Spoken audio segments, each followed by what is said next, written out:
strange people in here late at night? Yes, we do. You're gonna turn into a Goomba! I am once again asking For a cheeseburger! We'll do it live. Fucking thing sucks! Good night, and good luck. Welcome to the Retrogrades Podcast, episode 10, I believe, right? Yeah. Yes, and we have, it's me. I'm your host, Adam, and we have three others with us now, and we've got Dylan, we've got Jack, and we actually have Andrew back again. Isn't that great? Hi. Yeah. And do we want to do it? Andrew naked right now, so he doesn't have his camera on. That's canon. That's canon, yeah. So yeah. Okay. So yeah, I guess we wanted to take this episode to just kind of talk about things of this year, and we made it, boys. We made it through this shitty, look at us. Horrible year. Look at us, December 23rd, like 2020. We're recording this. It's only gonna get worse. Everyone here. I think my sister showed me a meme of it, and it was like, 2020's over. We're so ready for 2021, and it says like April of 2021. Like we're hiding in the bunkers to hide from the hedgehog people. Hey man, my dad just got vaccinated. Honestly, things are on the up and up. Hell yes, my cousin got vaccinated this past Monday. I want to do that, like soon. Well, as possible. His dad's a healthcare worker, soon. and my cousin's a healthcare worker. So Yeah.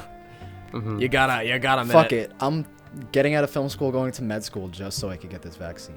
Yeah, you're gonna go through 8 years of med school Just for a vaccine, yeah. No, he'll switch, get the vaccine, switch back. Switch back, yeah. Yeah. Oh, It'll system. only be a year of pointless studying. Exactly. Yeah. I could Okay. be doing worse. You really could be. Yeah. I mean, switching to, so I feel like everyone, if you were to tell someone like, oh yeah, I'm switching from film to med school, they would go like, oh, that's a really good idea. Yeah, Like people are always so nice to you about it. They're like, oh, you do film, that's so cool. But like if you were to tell them like, yeah, I think I'm gonna switch to med, they'd be like, that's a better call. Good for you. That's a good call. They'd have that my family rapid nod happy, like yeah, good. Don't turn back on this decision. Yeah. Don't think at all. You guys doing okay with your film majors? People just don't. Like, you feeling No, they just like confident making in fun it? of us. Yeah. They just think we're Which a is, bunch of you know what? And lazy to be fair, boys. to be fair, it's mostly warranted, in my opinion. Yeah. We have it Honestly, easy. We have it pretty easy compared to everybody else, to be honest. Well, I resent that fact, but I could see, like, I'm saying I know why people make fun of us because we're all pretentious douchebags. And we don't I don't take like it. math classes, so that's cool I don't. too. I Hey, don't I took like one it. math Yeah, okay. class. Neither do fucking English majors. Like, fight me. the thing This is, is, sorry, thing I is- got into a fight with some people about this recently, where they were like, "Well, yeah, no, film majors objectively have it easy," and they were an econ major, and I was like, "Go make a movie tomorrow, Yeah. and try and make it better than I could." Like, I'm not Yeah. saying Make that like something funny. Make something funny and cool. it's I know that's like a bit of a weak argument to make, but like I don't know, it just bothers me when people get all high and mighty. It's like, dude, I get it, you're good at math, but like write something. Sit down and like write a good essay. Yeah. The thing is, Like I a know script or what people mean when they say it's like that we have it easier because, like, I think it's easier to like coast through our major. Like, if you're not trying at all, you could just If you have get bad out of it. professors, Well, I mean, Which- yeah, but like, which we do. Which we do this so can far. happen. This can happen. I've only had like Uh, one really good film professor I've liked so far. I've had at least two. Yeah. Let's see. I'm gonna count. Oh yeah. I'm gonna two, including one, the TA. two. Yeah, two. Nah, I couldn't including my film analysis teacher. He was No, great. I'm out with all those. First year. Nope. Sorry. First year was rough, except that one guy. I don't want to name names, but if he is listening, you know who you are, and I love you. You're a great professor. Andrew, I being an wish IST. nothing for the best for you. Yeah. Andrew, being an IST major, how is it for you? It really fucking sucks. To Yeah. be honest. Can you break down IST? Because I still don't understand it. Okay, it's completely. like information science technology. You can think of it like computer science with just more practical applications. You're really getting the same education. You just have to go through a little less math. So that's always nice, but you're A little less really math you're is really always going great. to the same jobs. as like computer science majors, but I still don't know what I'm gonna do after college. Thinking about like game dev and stuff. That's cool. Don't we all? Maybe I'll switch into a film don't... major, and then I'll get the opposite reaction of, "Oh, you're going from IST to film? Yeah. Why?" Oh, that's like such an interesting choice. That's like so like interesting. there's the people who are gonna be like blunt and honest with you, and they're gonna be like, "Why the fuck are you doing that?" And then there's gonna be the people who are like, "Oh, that's nice, neat. Wow, yeah, that'd be my neat. Neat. I hate that word so much. I think neat. Has neat anyone ever takes said the cake. neat to you not condescendingly, or like at least like semi dishonestly? I can't recall. I can't recall the fact that I can't recall is probably not a good sign. Neat and Like moist if it- are my two least favorite words. Moist. Honestly, moist is overhyped. It's not that bad. It's really not that bad. I honestly hate the word But if tummy you hate more it. than I hate the word moist. Tummy's a cute like word though. I love tummy. No. I have a little anecdote. So I've been home for Christmas for the past couple of days, and my mom has this small little dog who I've affectionately called a gremlin because he's a fucking monster. He looks terrifying. His eyes never look in the same direction, and he just snarls at everything. He's adorable, but he's terrifying. And apparently he'd peed a little bit in my mom's bedroom, and my mom was trying to recount this story to me and my sister, and she kept saying the word tinkle. And after like the 5th time she said it, I looked up at her and I was like, "Can you please stop saying tinkle? We're all adults here." Use any other word. Like, Use some literally any other synonyms. word. Use some synonyms. Piss. Just say piss. I like Tinkle. I'm an adult. You can say I'm piss. on your It's mom's okay. side, Tinkle dude. I love Tinkle. Dude, it just like I don't Andrew, know why you it are- made me you are in the so minority, uncomfortable. It made me so uncomfortable in that moment. It was just because she kept repeating it, and I was like, every time I heard it, it just made me. It was like a punch to the brain. I was like, "Oh, stop. She could say wee wee. Could be worse. Wee wee, wah wah wee wah." That is kind of worse. Chat, could you say when you go tinkle, it burns?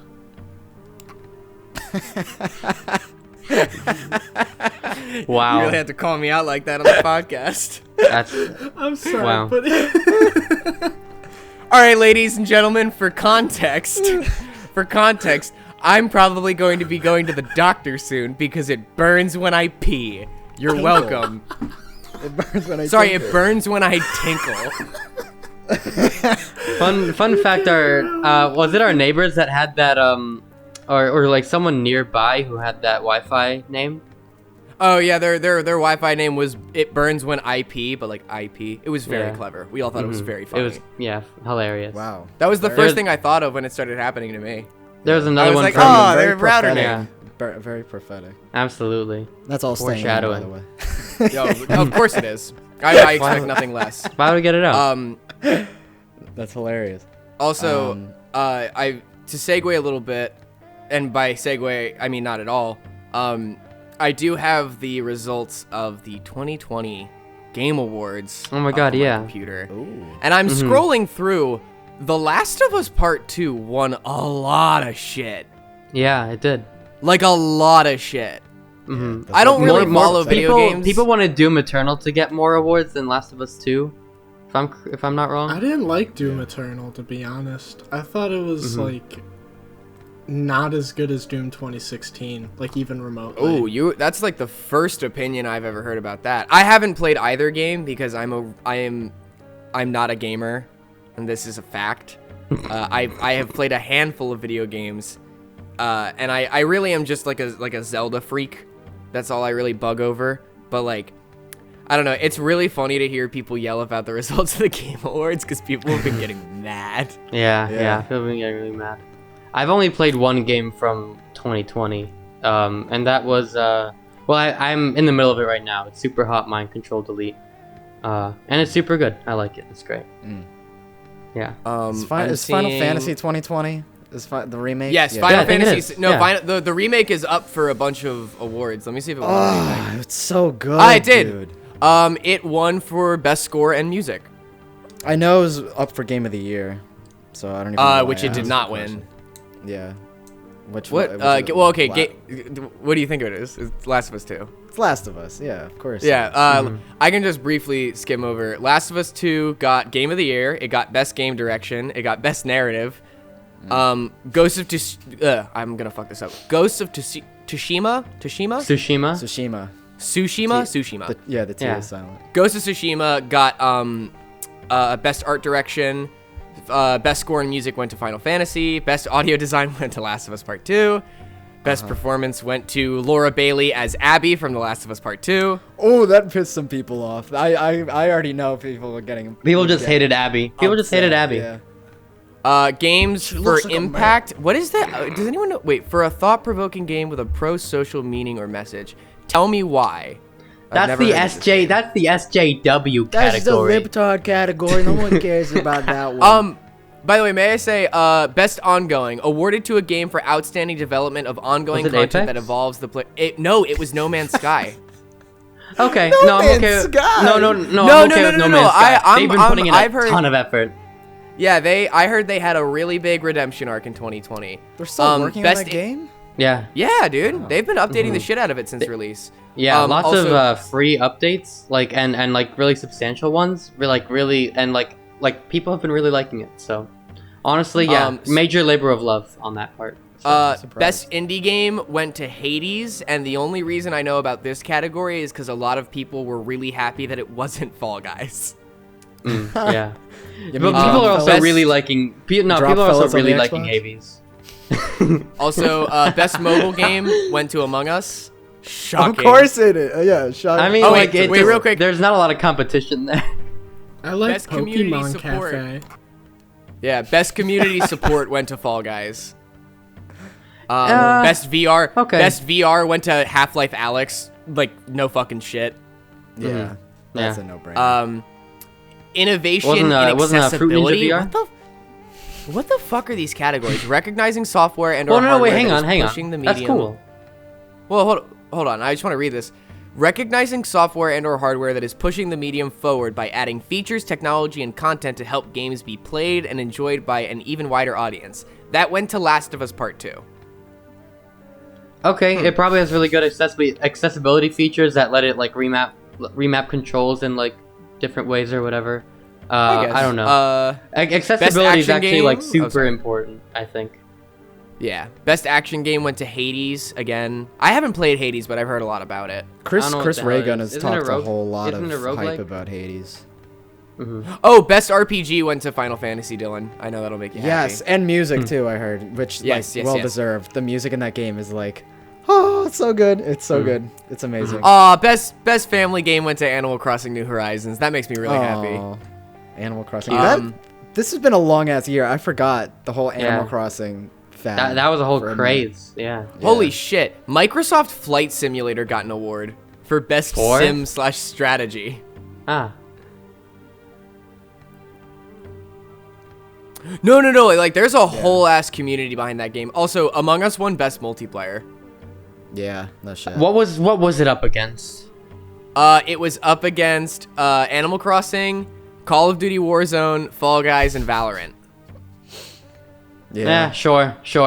Yeah, with sure. Content Creator of the Year. I didn't know this was a category. Went to Valkyrie. How do you say that name? Is it It's I just don't- Valkyrie. Goes Probably. to It's the John girl Cena. who it's the girl who plays Among Us with Corpse. That's all I know.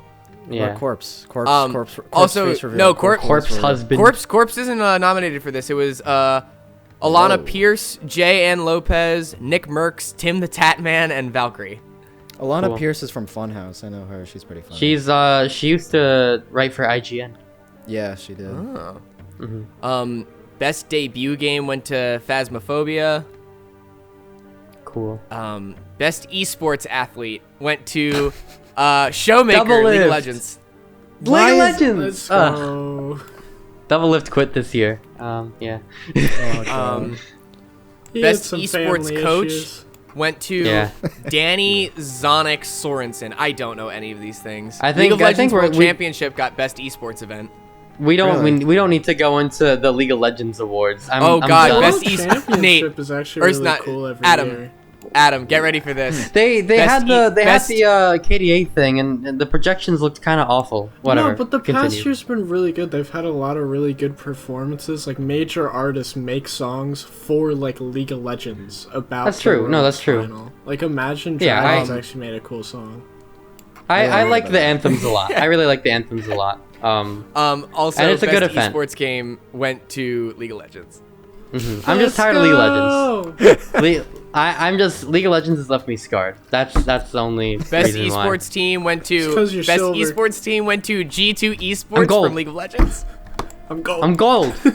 gold. And the best esports host went to oh god, how do I say this person's name? EEFJE. Ifya? I'm not gonna Ifya? I'll From League of fact Legends? check myself real quick. I don't know. It doesn't say what they're from. Okay. It has probably the League of League of Legends. How to Legends say her like name. World Championship card on it, so I'm thinking she probably did like Worlds or something. I didn't want net worth. I want pronunciation. Thank you. Is that it? hold I think on. that's it. I for, like, have the to look up a major- video. I think that's it for the major awards. So like, Yeah. That was Game that was Awards basically. were interesting I this skimmed year. most of everything. Now we can. Now I just wanted to go over them all real quick. Now we can Yeah. I just talk about it in depth. League of Legends makes me hurt. You know what? I maybe didn't play a lot of games that came out in 2020, but I quit League of Legends in 2020, so progress. Just play TFT, man. They made some really cool modes for League of Legends this year. TFT makes me. I'm not gonna talk about it. This has been like the year for like multiplayer games, though. What? Ifya de Portera. That's how you say it. Ifya de Nice. Portera. Also, What yes, na- League what- of Legends. She was the what commentator for that. nationality is that? Swedish, I want to say. Icelandic? Something Scandinavian. Okay. Bjorkistan? I have to assume. Bjorkistan. They've got. Welcome to Bjorkistan. Yeah. Also, something that warms my heart. The spiders, I threw them off. I've been going through all of Bjork's music recently. I want to see if that lyric is real. She's great. Also, Nikki Jakey's impression Overwatch of her is amazing. Overwatch was only nominated for one thing, and it was best esports event, and it didn't win, and that makes me happy. Lol. Yeah, I mean League of Legends, I hate on it a lot, but like it's doing a lot better than Overwatch. Oh, Overwatch is dead. Yeah. Well, yeah, that game came out like but 4 don't or worry, 5 years guys. ago, though. How long ago was League? A while. Okay. Way longer. Probably. League has been around way longer and has lasted way longer than Overwatch. Yeah. Overwatch's time in the sun was very short. Yeah, people still know actually much play about either League. of those. So. Yeah, but don't worry, guys. Overwatch 2 is coming. Oh my god, I'm I so think. excited. Minecraft 2? Minecraft 2? Among Us 2? Crazy. Ray tracing? What are you gonna ray trace on? Tell me. It's just the meme of like the high def Among Us guys wearing like the high tops and shit. Oh, yeah, like the Nikes. RTX 3D on. Among Fucking Us. stupid. I want VR Among Us. VR Among Us? That would be That'd actually kind of horrifying. hilarious. Yeah, it's called Among Alien. Us- It's called Alien Isolation. They already came out with that game. Ah, yeah. Wait, real quick. I would like to steer this conversation. I just kind of want to talk about Among Us for a minute. Yeah. Yeah? Because popped off I this think, year. I think I am in the dissenting opinion of people where doesn't. I don't love it that much. Mm-hmm. I really Okay. don't. It's How not a come? bad game by any means. Like, I can totally see why it is as popular as it is and, like, Yeah. why people like it. But, like, I don't know. It just, the concept of a game where no one talks and then you get to talk for, like, maybe a minute and everyone just yells at each other and then you just go back to not talking. There's just something, and maybe it's just because I love talking so much, there's just something really inherently boring about it to me. And it always sucks for people who get, like, killed right off at the start because then they just sit in a Discord call and have to stay silent for like 15 to 20 minutes while they wait for the rest of the game to finish. While the killer's gaslighting everybody. Yeah. I mean, that's the fun part of the game is the gaslighting people, but it's like a very minor part for me because especially since like maybe I just had bad experiences playing, but like any time that I wasn't the imposter, I got murdered pretty quickly. So I used to just sit in Discord calls And like I just like pull out my phone and start reading webtoons and like just deaf mute while I waited for the game to be over. I was just like, all right, what's happening in Tower of God right now? What's how's Bomb doing? But no, other than that, I don't know. I like it just seems. Let me put out an asshole opinion, but a tad overhyped. I mean, like, it's definitely overhyped because anything that gets this popular and gets the amount of hype around it will be overhyped eventually. Yeah. But it's definitely not as good as everyone says it is. I love Among Us. It's so I good. love Among I think Us. it's I love actually really playing well it. done. Yeah. Yeah, I mean, you know, Jack, I know firsthand that you've had some not great experiences. Well, that's one thing. It's like, yeah, when I first started playing, they made a meme out of just killing me first. Which I think that was my fault. It was so funny. It was ridiculous. But that's not the part that bothered me. It's just like playing the game normally after that. It's just like the amount of silence that comes with that game is like bothersome to me, I guess. okay.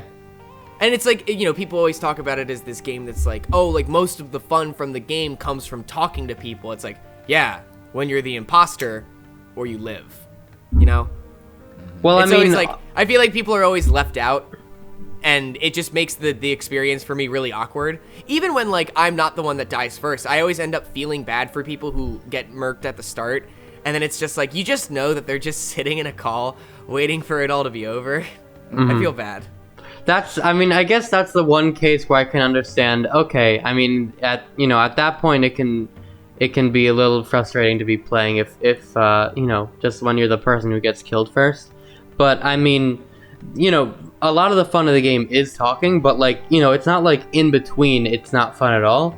I mean, you know, there's so much tension about, like, you know, the fact that you just don't know who it is. I mean, I know that's what the whole game is based on, but like, you know, just trying to figure things out. And they you have to be super, like, it, like, you know, to be fun, to like be good at the game. It's not like you have to like have some certain attribute or a certain skill set or whatever. You just have to like Yeah, you be do. super You have to be observant. good at lying. Well, I mean, no, I mean Like like at the within the game game. I mean, Yeah.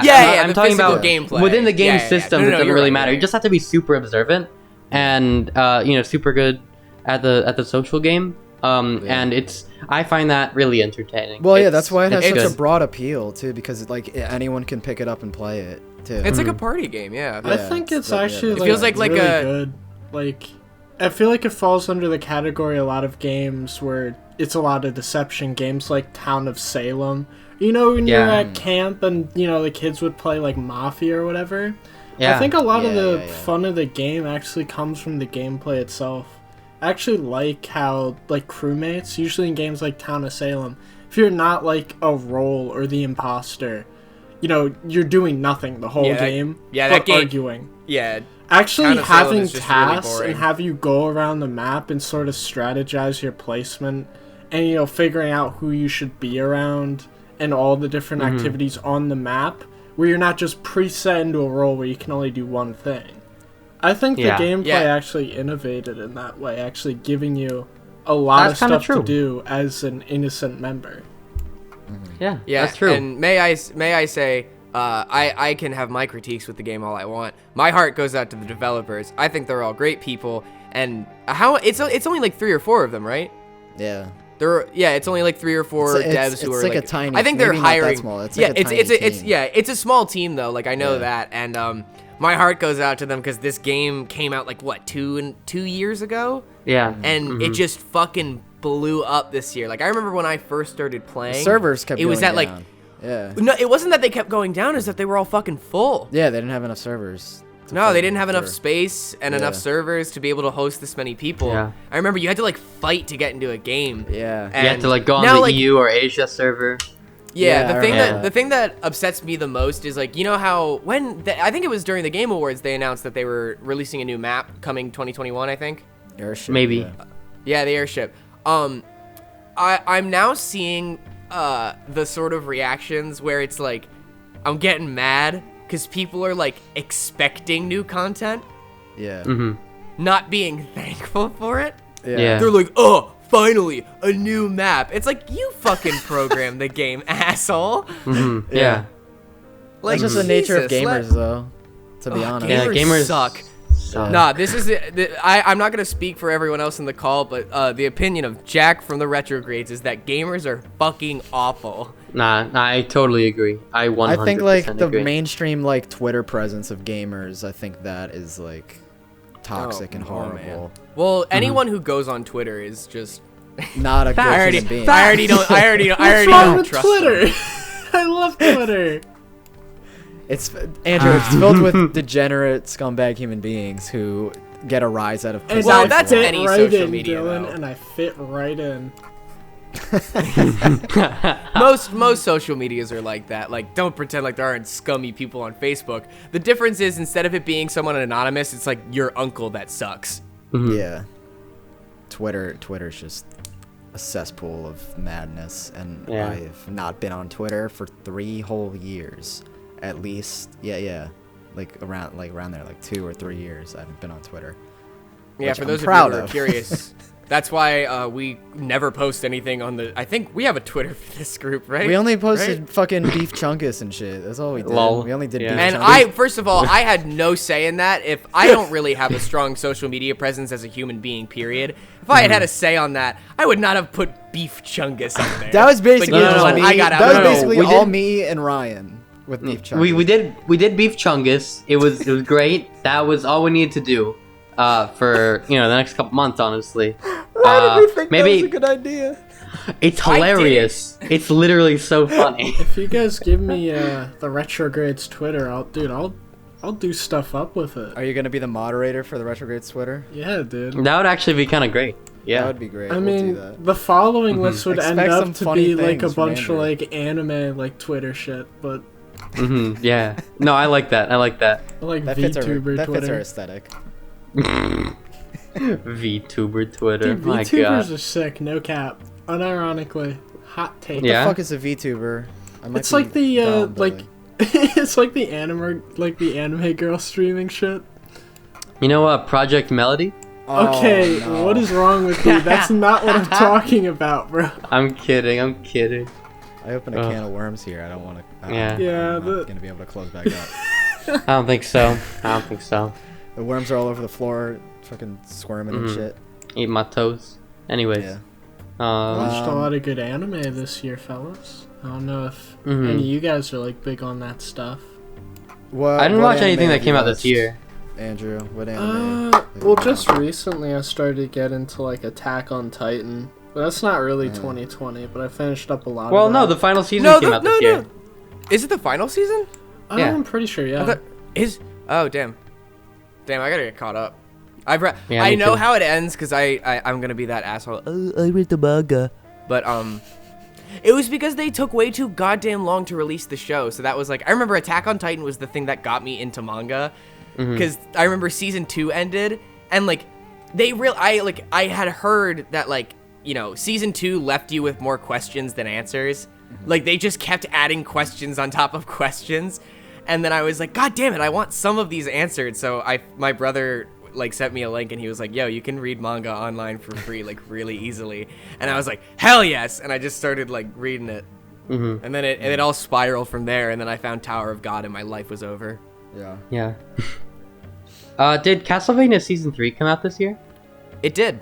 Yeah? Okay, so that's something I watched this year. I guess this is a good way to segue into, like, TV shows we watched this year. TV that we Yeah, watched. media we consumed in 2020. Let's start with TV. Since we're here. Because I feel like that's more easy to come by because there's been a lot of streaming and a lot of TV shows in general that's come out this year. Yeah. That we've all enjoyed. We're all Boys fans. We all Yeah. watch The Boys. Right, Andrew? I don't think Andrew, have you watched it yet? I watched it like one time at your guys' house when Joe just I- put it on out of nowhere. Yeah.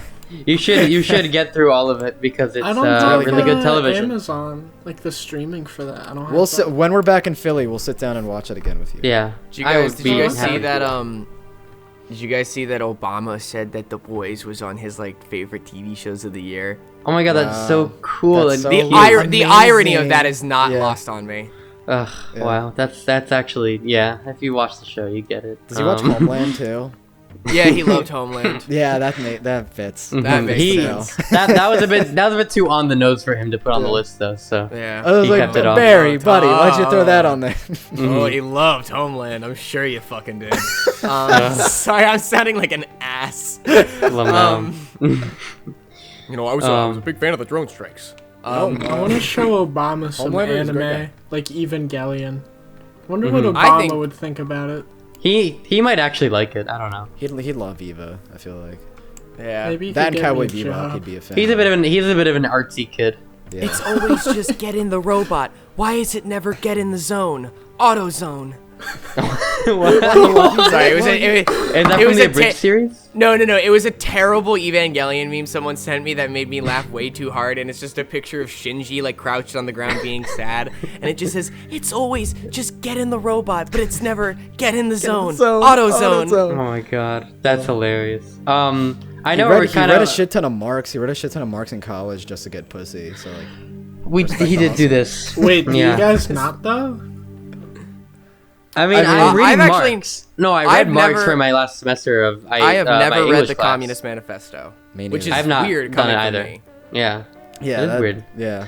I just a read a little few bit. passages from Capital, and that was pretty insightful. Yeah. Moving 2020, anyway. I read the Communist Manifesto. Yeah. And I loved it. I know we were kind of ragging on Mandalorian a bunch last time, but I mean, you know, it's still a kind of good Entertaining. show. It's entertaining. Yeah. It's Disney schlock that I enjoy. At the bare To an minimum, extent. Disney knows how to entertain people. So like, at least there's It's that. not Depends. totally schlock, in fairness. It's pretty schlocky, but it's not totally schlocky. It's I mean like at the look, bare minimum. I'm it's schlocky. At the bare minimum. I'm a self-proclaimed Star Wars dumbass.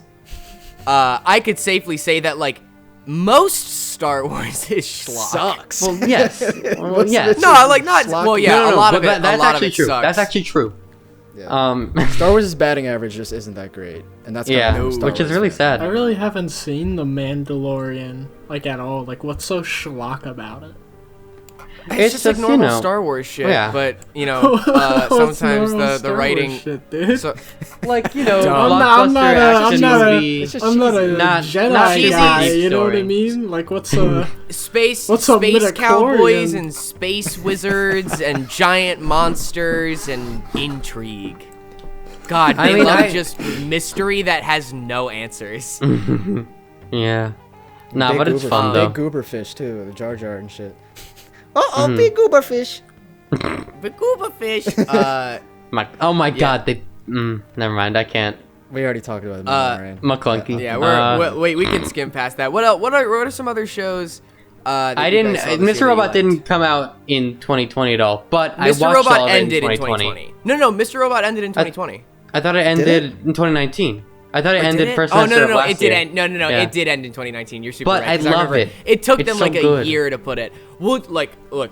We're gonna do. We're a gonna Mr. get Robot into episode it. in the future. We're gonna get Don't into worry it. about that. Yeah. I Once we're will all done say with for it. those of you who watch this, which I don't think there's a lot of you, but to Like those 10 of you who I people. love, like all 10 of you that I love, Yeah. watch it. Please. It's great. But Please. we'll move on.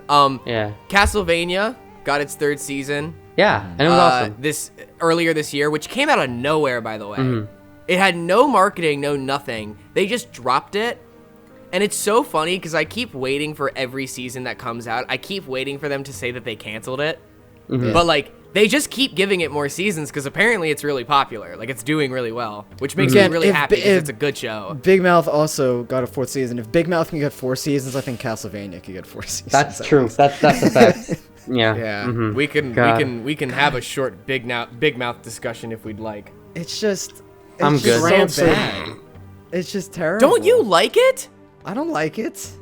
I laugh at it.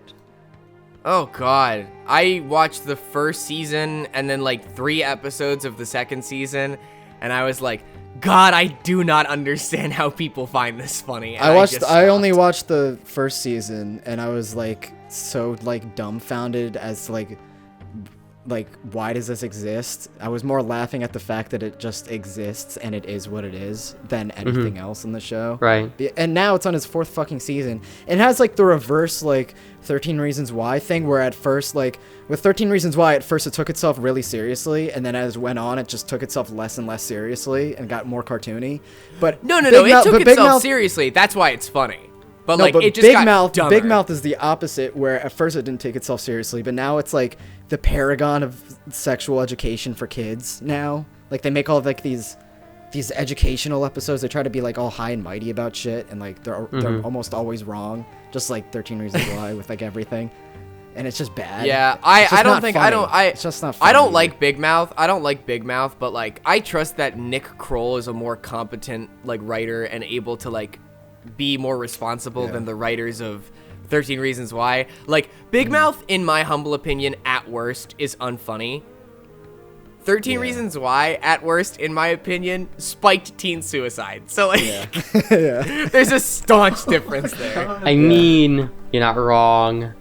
But, the way that you feel about Big Mouth, actually, Dylan, I kind of feel the same way about Dawson's Creek. Really? What's it called? Well, I mean, just not that it gets high and mighty about...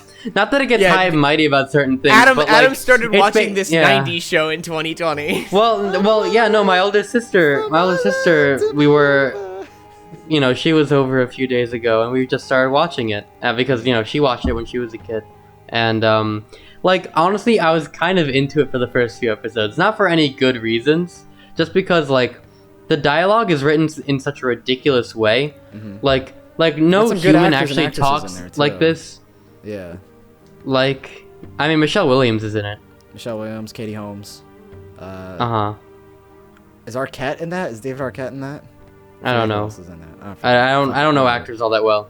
But like the way that people talk in that show, like they're all supposed to be like 15, 16. They're using all these big words and they're so witty and they're just so quick-witted and like it's ridiculous. But like honestly, it's really entertaining. That was like the turn of the century teen sitcoms where it's like it's always all these rich white kids being played by like 30-year-olds.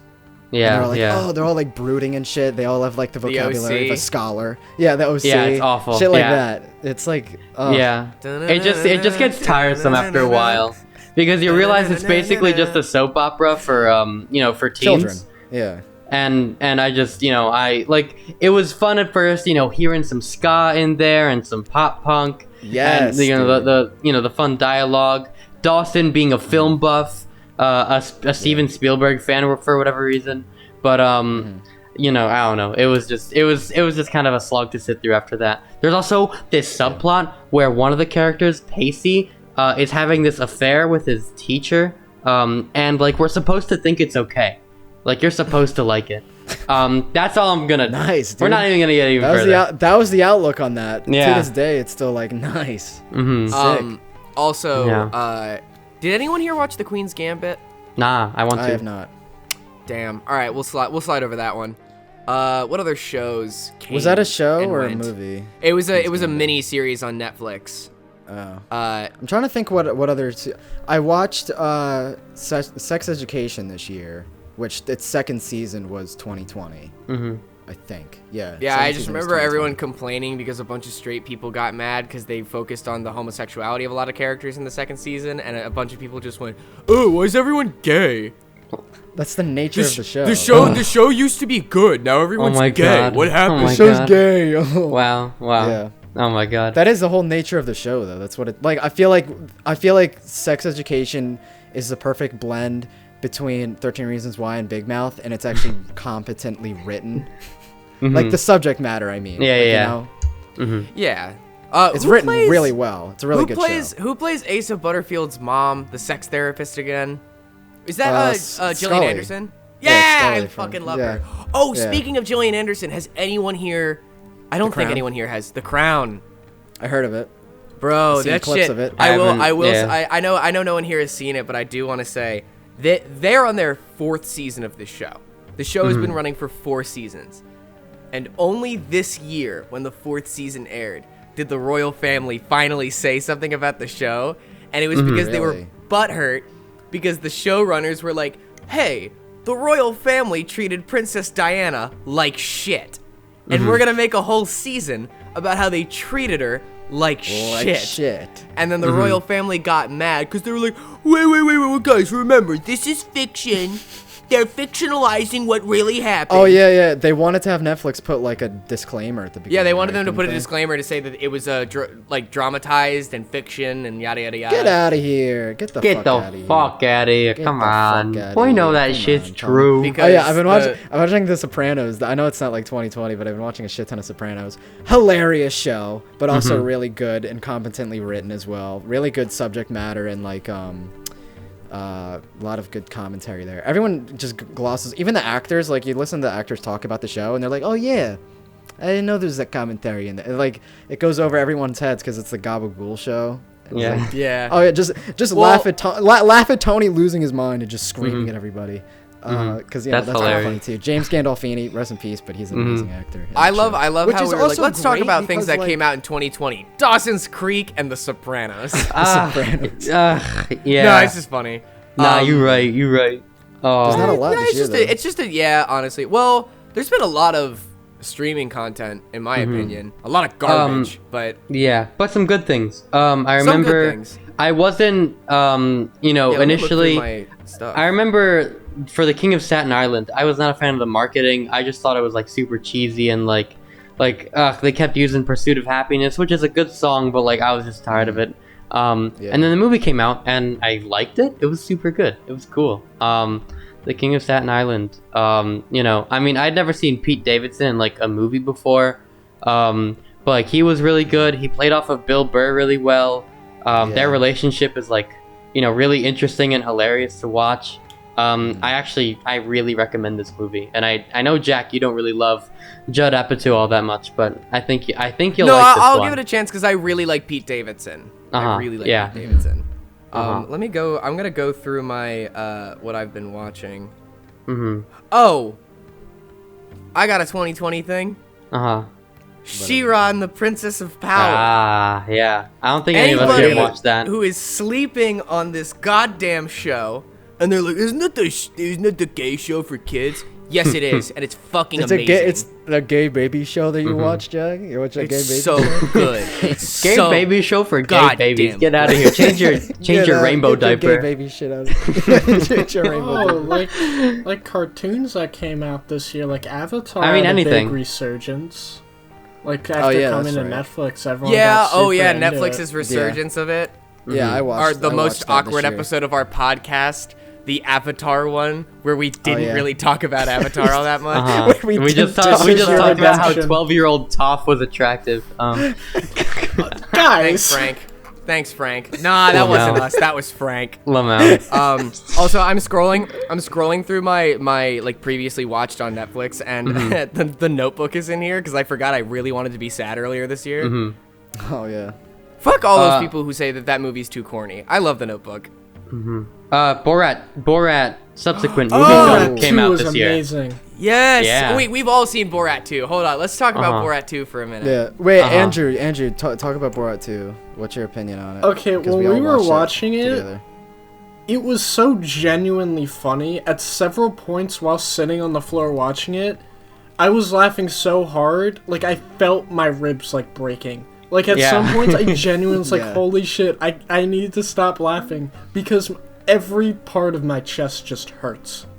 Yeah. But I couldn't Uh-huh. stop laughing.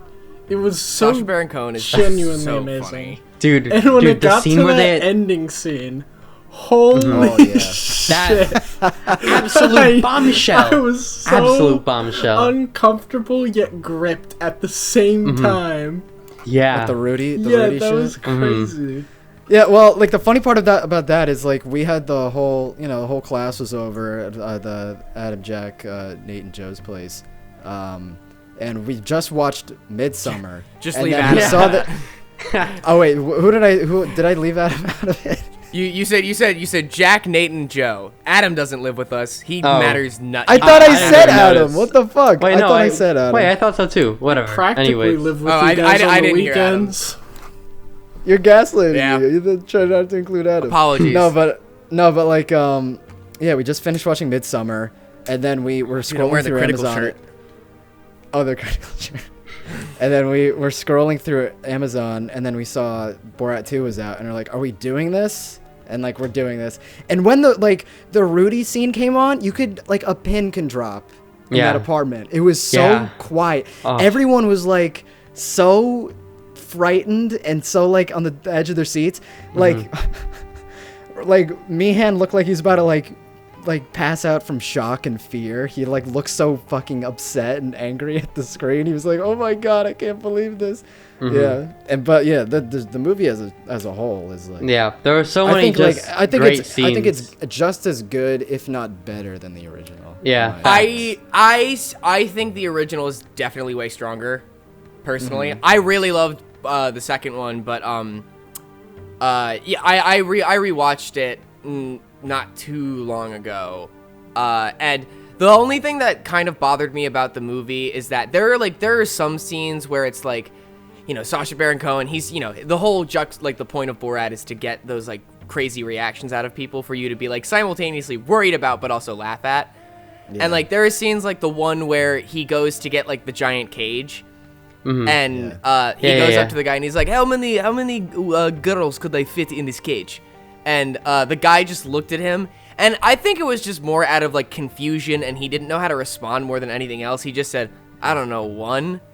And like the way it's edited, it's made to look like oh, look at this dude, he said like you could fit got a girl his in the cage. ass, And it's like like got him, when it's like in actuality the guy, it's like the editing felt a little manipulative to me, where it was like, I don't know that I feel that way about that scene, but I don't know. The guy clearly was just like confused and didn't know how to respond to him, and he was like, I don't know, man, one? Like, what do you want me to say? Like, the guy clearly seemed confused, and they edited it to make it seem like, oh, this dude's saying that he like could fit girls in cages, and it's like, that's not the intention. There's a lot of that. It didn't really feel that way to me with that scene in particular. I don't know. It felt a little. I don't know. It just felt a little manipulative when like the first Borat just felt so natural. I guess and like so. the best part about the first Borat is like all the parts that you think are fake are real. Yeah. Like when we watched the first Borat, like the frat stuff. Oh my god, the frat guys! Like, I thought that was fake. I thought that was fake. No, we all as shit. thought that. But then we all thought that was fake. And then you Google it afterward. Yeah, they tried to sue Sacha Baron Cohen. Yeah. I think one of the only things that was like, I mean, like semi-fake was, the very end. With Pamela, that was definitely fake. I mean, she was in on it, but no one else was. Yeah, Kid Rock wasn't. That's why they got Kid Rock wasn't, yeah. I forgot about that. That was hilarious. Yeah. Oh, poor Kid Rock. But with Borat 2 though, there were great scenes like at the abortion clinic. Are you kidding? Yeah. Oh my god, that shit was so fun. I put this baby in her. The whole plastic surgery plot line with like, and I thought I was gonna hate the addition of the daughter. I thought it was gonna be like, I hate when they do this in sequels when they force like plot into things, but I feel like they executed it very well in this movie. Yeah, I think it actually expanded the humor in a good way. I actually heard a bad hot take recently.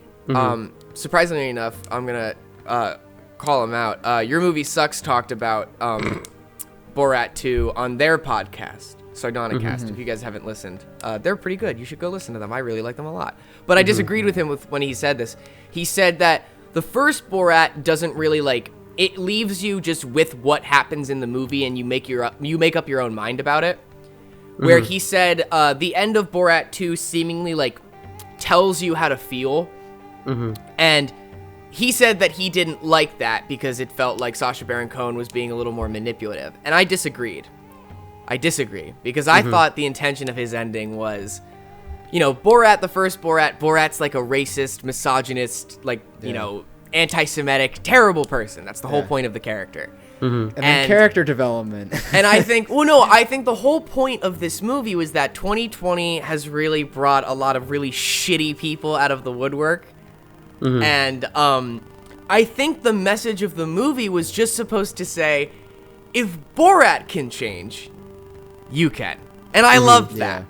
Yeah, that's the idea that like great. Borat gets a character arc because Sacha Baron Cohen put his foot down, and he was basically just like, I'm gonna take this character that I made, who was like as a joke, a way to make fun of people who are bigoted and anti-Semitic and all these terrible things, and he makes him not that. Like his daughter makes him not misogynist. He goes to the synagogue and like meets the people dressed up as like just the most horrible like Jewish stereotype, and then has a really sweet conversation with all of those people. Heart to heart. Like it's And, you know, I thought the whole crux of it was supposed to be like, you know, if Borat can stop being a piece of shit, everyone else should too. I loved it. I thought it was awesome. Yeah, I agree with that. I'm so glad that we get to get some exposure to some smaller creators out there, you know, such as YMS. Yeah, some exposure. Not to It shit is, on Adam. Borat 2 definitely is preachy, but I feel like that's the whole point. That's the Like, point. So, like, real Yeah. quick, Adam, if you ever watch this, I love you, but fuck you. We can continue. What I'm trying to think of other things. Now that we've moved on to Borat, what movies? Because it's been a tough year for movies. I've got two more I want to mention that I really enjoyed. I guess first I'll mention Feels Good Man. Oh, yes. Yeah. Oh, well, Feels is Good it Man. technically a 2020? Yeah. Either or. Yeah. Did it? Because I think Yeah, it it came started out- making.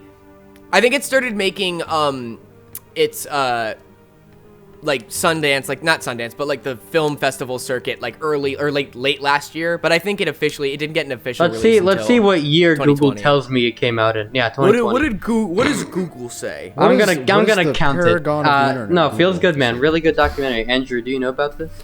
That's the one on like 4chan and all that. Again, I don't have like Kind of. Amazon, It's about- so I haven't really seen it. It's about Pepe, like the character, and okay. more importantly, it's about the guy who made the comic. Feels Good Man. That's the name of the comic. Or no, it's called No, sorry, that's just the line from the comic. The actual comic is called I don't know what it's called.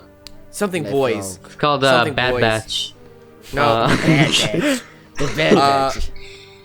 But yeah, no, it's I need to do Matt Fury called- justice because his Book of comic Boba is really Fett. funny. it is actually, yeah. I think I don't know. From No, I have panels read I've it. seen. Which is why I'm kicking myself for not remembering the name of his comic. God damn. But Google. real quick, I guess I'll just kind of do a little synopsis of the movie. Basically, it's the story of how Pepe Boys Club. evolved on the Boys Club. Yeah, it's basically the story of how Pepe evolved from this simple comic book character, and basically how it sprung up in meme culture, and we didn't know what memes were, and then all of a sudden he was a Nazi, and the Nazis were using him, and it was like what? And it's just this whole thing about that whole story, and it was gripping. It was such a good documentary. You would think like it's a meme documentary. It really pulls at your heartstrings, and not in a manipulative it's super way. emotional at times. Yeah, like Matt Fury. It is really heartbreaking to see Matt Fury he's a weird dude, but he's so wholesome. Like he's legitimately just such a sweet person, and what sucks for him is that he writes children's books now. That's what he wants to put his energy into. He's just a really positive human being.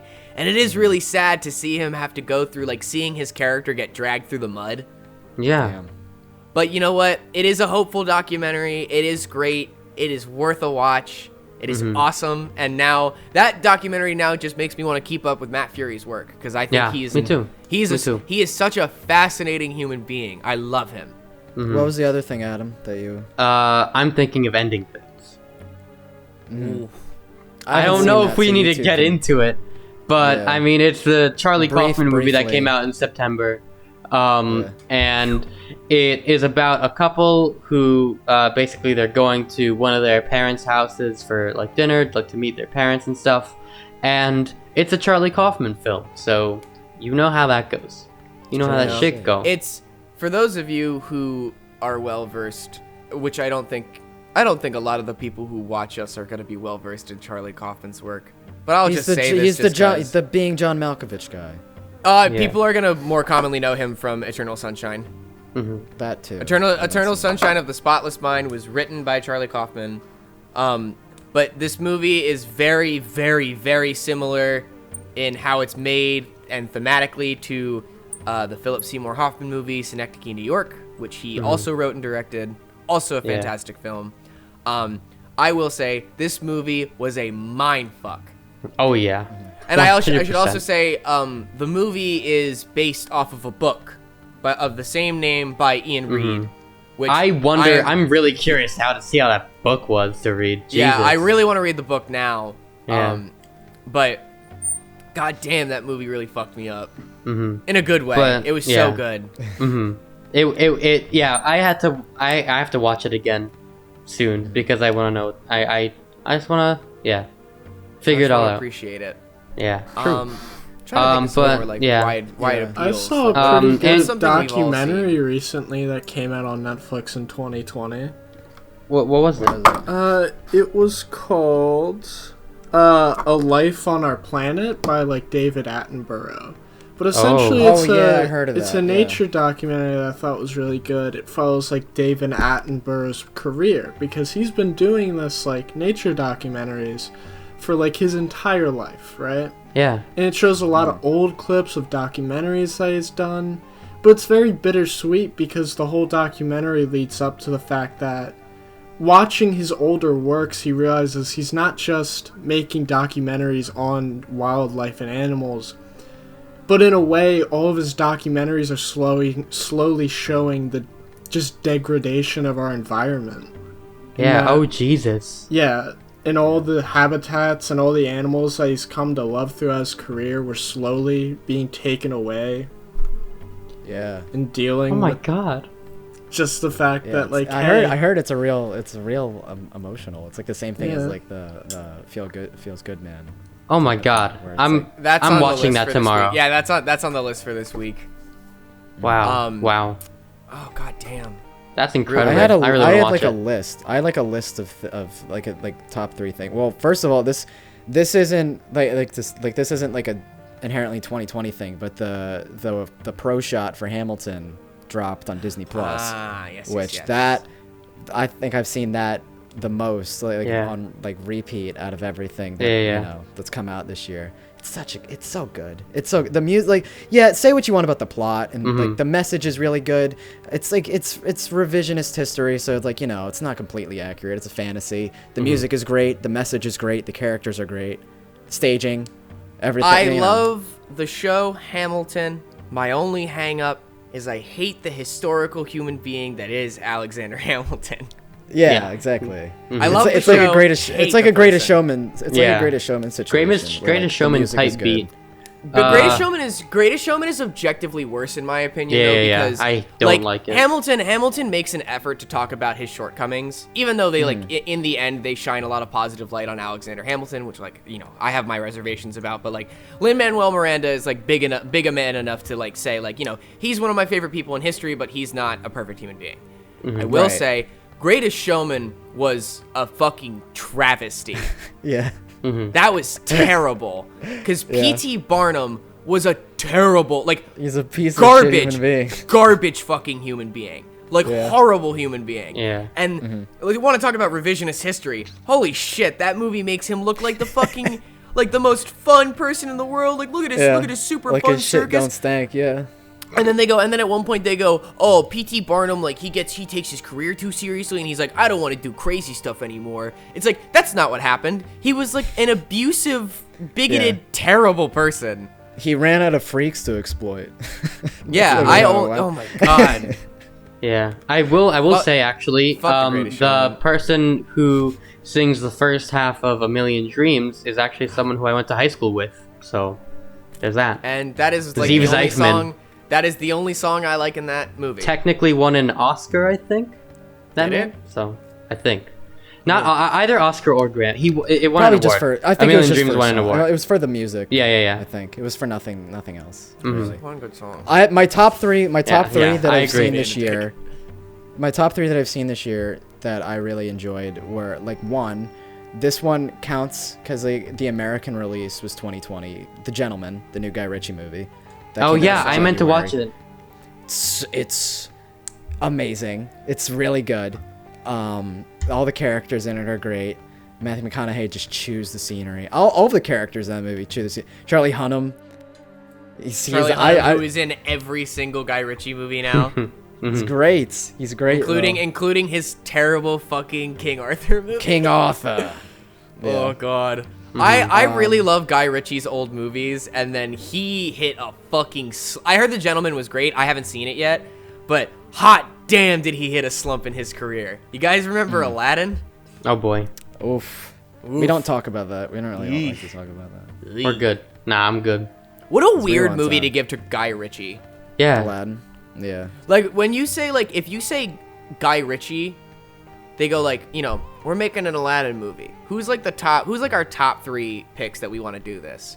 I'm imagining some dude at Disney going, Guy Ritchie, and, like, everyone else in the room being like, what the fuck? They just turned their heads in the wrote, ballroom. They wrote Guy Ritchie at the bottom of the list because of that guy's one opinion, and then they couldn't get any other director that they wanted. They, like, reached out, and they were like, no, I'm not doing a fucking Aladdin remake. And then they got to Guy Ritchie, and Guy Ritchie was like, I'm not really doing anything else right now, so, like, fuck it. Yeah. That's Gentlemen is actually great. hilarious. Palm Springs with Andy Samberg and Kristen Milioti. I haven't seen it yet either. Oh, I've Great. been so bad this year. Great movie. Amazing. It's on Hulu. Amazing. Really funny. J.K. Simmons is in it too. He plays like a really good character in that. Really funny. The banter between him and Samberg is great. Third one. What was the third one? What was the third one? He forgot. There's like not been a lot of shit. No, Yeah. it's because they keep withholding a lot of releases because. Anybody here see Mulan? I'm Mulan. good. I certainly did not. Let me look up the third one real quick. You guys rant about Mulan. Jack, you watched the Chadwick Boseman movie that came out. Oh yeah, go Thank off on you for that bringing. film. Oh my Ma god, Rainey's- yeah. I'm gonna Ma Rainey's Black Bottom, Yeah. which I learned after the fact is based off a stage play, which I have not seen, but I have Yeah, I to heard imagine it's that a the stage play is fantastic because this movie blew me away. It was, first of all, for Chadwick Boseman's last movie, and you know that before the early reviews were saying like, oh, there's a lot of Oscar buzz around this, and I always roll my eyes at stuff like that because I'm like, I always get nervous that things are just gonna be Oscar bait, not Oscar worthy. Holy shit, is this movie Oscar worthy? My fucking god! Like, first of all, for this being the movie that he made like right before he died, he gives one of the most energetic and compelling performances I have ever seen him give. Like, it was not Chadwick Boseman. Like, he got completely lost in the character, and it was amazing. And I'd never seen Chadwick Boseman, like, play a character like this before, because the character's, like, kind of really unlikable. Like, really unlikable at some points in the movie. Yeah. And they always manage to win you back, because he's like a very arrogant, very, like, self-centered character, but, like, they really establish where all of that comes from. Like, and for, you know, it's not a long watch. It's only, you know, it's under 2 hours. Right. Hold on, let me. Would you say that he has the exaggerated swagger of a black teen? Well, okay, no, dude, I was wrong. It's only an hour and 34 minutes. This movie fucking, first The of all, exaggerated it's swagger of a simultaneously Black Panther. of a Black Panther. It's simultaneously, that's dirty. simultaneously like flies by, but also like does so much in so little time. And I think that for those of you who don't know what it is, Ma Rainey's Black Bottom is the name of a song, and Ma Rainey was a, I think they credit her as the mother of blues. And Viola Davis. oh my god, yeah. On top of that, Viola Davis is fan-fucking-tastic. Like, everyone in this movie kills it. Like, everyone is giving it their A game. And I'm gonna shout out the name of the actors for some of the other characters. Coleman Domingo, Glynn Turman, and Michael Potts play the 3 other members of, like, Ma Rainey's band, the backing band. Everyone in this movie is amazing. And it's not a big cast because it feels very stage play-y. Right. Like, there are a lot of scenes of, like, there are no cuts, and the camera only moves ever so slightly, and it's just a lot of scenes of characters talking, and I loved every second of it. Because it's so good, and the thing that really sent it home for me was, like, you know, the whole thing talks about, obviously, it takes place in 1927 in, I think, New York, and the setting doesn't matter too much aside from the fact that you know it's in the North. Yeah. Because Viola Davis's character, Ma Rainey, constantly bitches about how much she hates the North and she just wants to go back down south. And the movie talks about, you know, obviously, you know, racism. It's pretty. It's a movie about a black like soul jazz band in 1927, obviously it's gonna be talking about a lot of stuff. But I think what's so great about it, and this is not my opinion, Frank actually helped point a lot of this out for me. Obviously, Frank being black, me being white, and me just being dumb and missing a lot of stuff in the movie. I definitely need to watch it again. But, you know, Frank pointed out to me that there's so many parallels in this movie about, like, it's obviously talking about racism then, but it's also talking a lot about racism now. And how a lot of these problems are still... A lot of these problems are still really, really fucking prevalent. And that's what's so amazing about it, is that...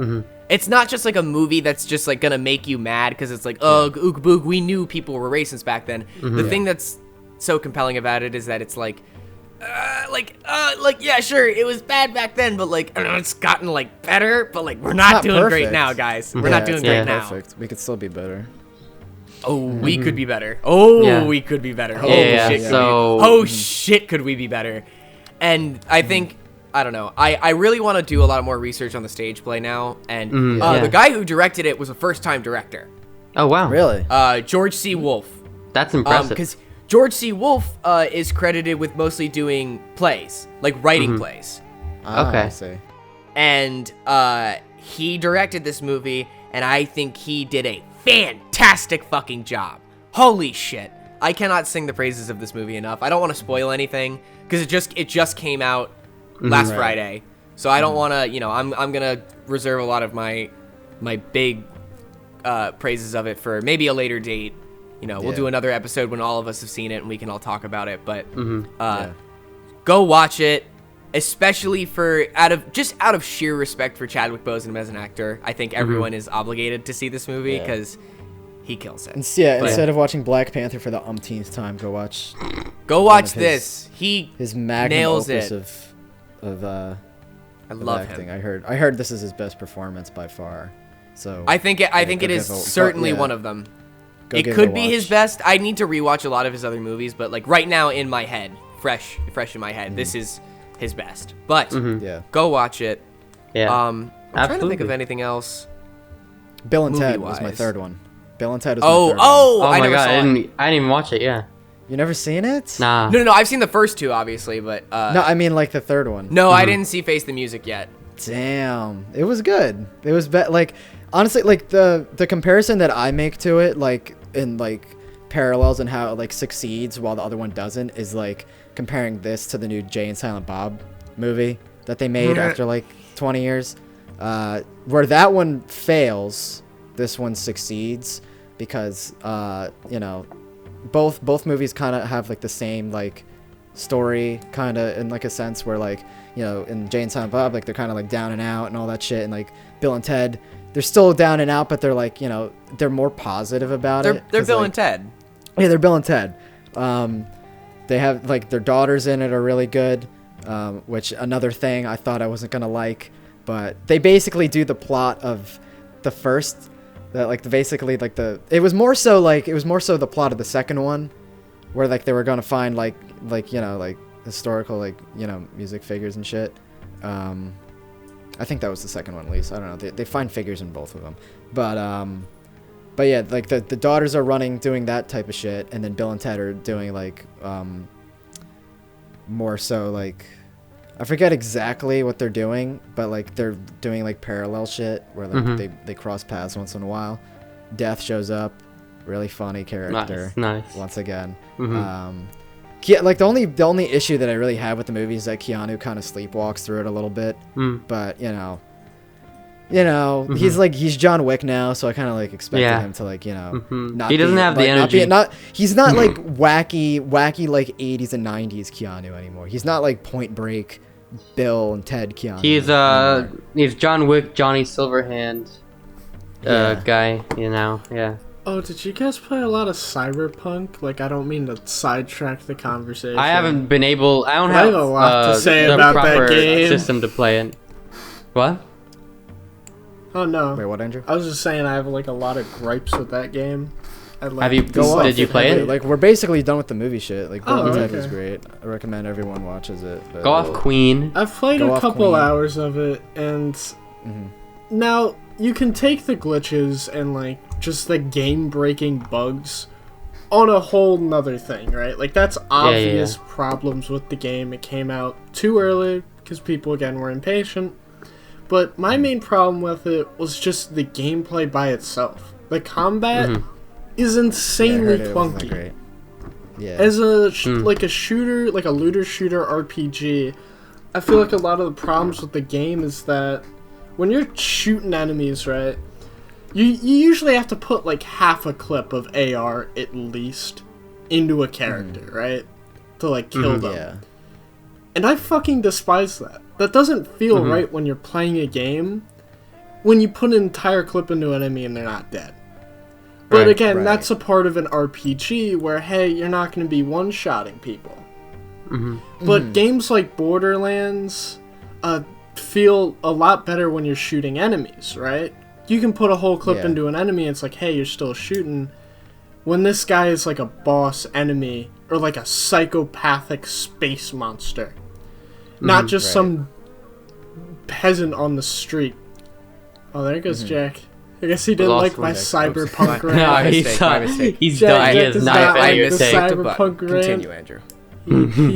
He was a big fan of cyberpunk. No, I'm an CD idiot. Project Red. He's an inside man. He's gonna rat me out to them. Never gonna be able to play Witcher 3 again. Yeah, I went to go yell at them because you were being mean to the people who made Witcher 3. Go on. I don't know. But again, my main point with the combat being clunky in terms of, you know, hitting enemies with guns and stuff is that the scale of the enemies feels off. When you're putting a trillion rounds into some shirtless cyborg guy with a baseball bat, it just doesn't feel right. You know, the melee combat. I heard the driving isn't that great either. Oh my god! Like one time I was driving on a motorcycle and like cars would spawn on top of me, and I'd have to replay everything. But I don't know. Great. I made like a huge rant, unorganized garbage, like some vent channel in a Discord, and I just went on for paragraphs and paragraphs about how much I hated the game. You know, I'm gonna go back to it to find out a little bit what I was saying it. I feel like they definitely needed more time with the game. Also, but like what I've been hearing about it, like with all the gripes and all that stuff, it falls into that open world syndrome when they try to be. It does like the thing like what Jakey was Naked Jakey was talking about in his Red Dead video, where it tries to have best of both worlds when they don't commit to either the story-based linear structure and try to be open world, and their balance is all off. That's what I've been hearing with this game too, where like especially with like I just saw Donkey's review today for it, and he said like you can't tell like the linear missions from like the side missions, and like you can't really explore the world that much until like you're like already like probably like 4 or 5 hours into the game. I don't know. That's just, but and also like makes a lot of sense. I don't know. Like a lot of the side content just feels no different from the main content.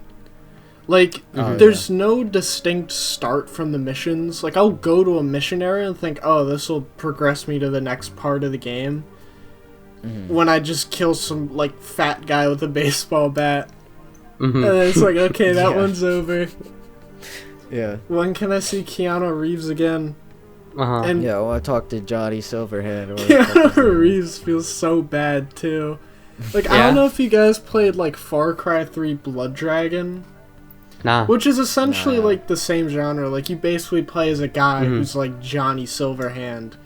And the whole thing's kind of like, you know, it's an ironic take on that kind of like cyberpunk like aesthetic and like, oh, cool guy. Deep voice, slow talk. Oh no, I feel like I know what you're about to say. and Keanu Reeves' performance feels just like the unironic part of that. Like, it feels so stupid that he's some like mega badass, but all he does is just talk real slow. To give him credit, he's in the game for a lot. From what I heard, he's like in the game for like a long ass time. Oh, he pops up a ton. But still, I just don't think his character was that good like friend. Well, to he's work just with cool for anyway. cool's sake. Yeah. That's what I heard. He's like, it's Keanu Reeves in a video game. Like, Hell yeah. what do you expect? He's What just more do cool you guy. want? You get throw Well, Keanu what do you Reeves, want? Matrix. I mean, You remember the like, Matrix? That was good, right? Don't get me wrong. John Wick? I do Anyone? love Keanu Reeves, but you gotta know what you're getting into. You're not exactly about to get like a really large emotional gamut of acting. Like he's not. I think it's he doesn't a fair exactly have assessment. range. Yeah, it's a fair assessment to say that Keanu Reeves isn't a great emotional actor. Like He's he not isn't. a great. His Actor. range of I love acting him, is like but- he's like, in my opinion, he was the best in The Matrix, and then the worst thing I've seen him in is Point Break. But I also love Point Break. I love so- What about that movie that he's in where he's doing the horrible British accent? What movie was that? What? Oh, Bram Stoker's Dracula. Dracula. Yeah. I know where the bastard sleeps.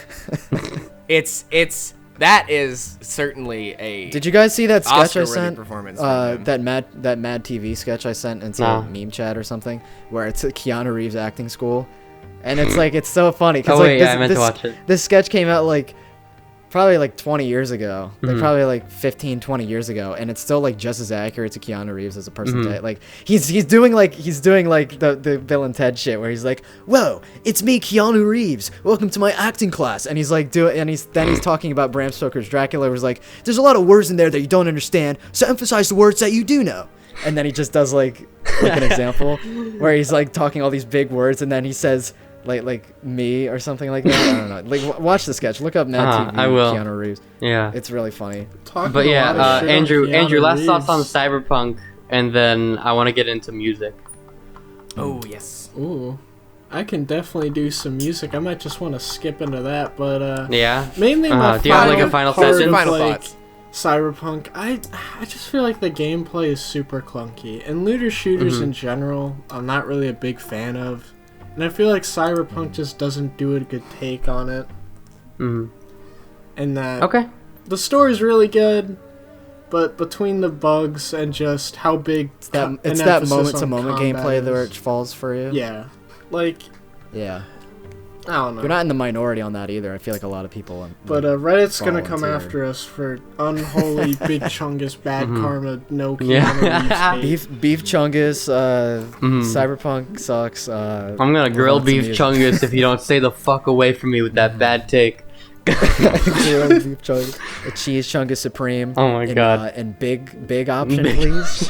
Don't eat Oh my god. pizza. Okay, before we get into music, fucking Jackbox is so funny. Jackbox Okay, is great. that's it. That's all. So music that came out in 2020 that we A lot. Lots of stuff came out this year. This was a bad year for movies, but in my opinion, a great fucking year for music. One of the best in a while, in my opinion. It was just like, I feel like, I've been so sick to fucking death of everyone talking about, like, my quarantine experience. But, like, no, I do really feel like a lot of musicians, at least, really, I don't know, I feel like a lot of them really got creative this year. Yeah. Namely, I'm going to keep this brief because I know a lot of people aren't going to want to talk about this at length, but I was a big fucking fan of Taylor Swift's past two albums. Yeah. Folklore me too. and Evermore. I was way caught off guard with how much Yeah. I really ended up fucking loving those records. Sorry, I just said record like Anthony Fantano. Album. I really did love those albums, and it was funny to watch the Disney Plus documentary about it, which, for my taste, it got a little preachy at some points, like, and it did feel like It's Taylor Swift. I mean, I mean, don't get me wrong. I love her to death. I think she's like one of the least, honestly, one of the least pretentious and least annoying artists in Hollywood in the music industry. I think she's very real and funny as hell. But I don't know. I was a very, very big fucking fan, and it was so cool to see in their documentary like them actually making a lot of the music very far apart from each other. And the thing that made me laugh the hardest about the documentary was Bon Iver. They show him recording his parts, and he didn't have to do this, but he recorded everything wearing a mask. Like Taylor Swift didn't. he sounded Taylor's- like Bane or something. No. He sounded completely normal. Like the music sounded great. It made me laugh watching Taylor him Swift record. and He's Bane. got a bandana over his face, and he's just like right up in front of his mic singing into it. But God, yes, we stand Taylor Swift here. Fucking Let's love get it. let's get 3 picks from everybody. So that's 1 pick from you. So what are your You other want me to do 2 2? more? Yeah. Well, there's an obvious answer here. Uh-huh. So it's with a P. Punisher by Phoebe Bridgers was it is Phoebes. so it has no right being as good as it is. Holy shit. I have no fucking right. love that album. And I will fight anyone who says this. I Know the End should be her #1 song on Spotify, but it isn't. It is the best song she has ever written. That's kind of a fact. I agree. Ooh. Yeah. Oh, I wanna Phoebe Bridgers. If you ever see this, I know you don't care, but I'll marry you in a goddamn heartbeat. I am in love with you, and you make amazing music, and you're perfect. God, sorry.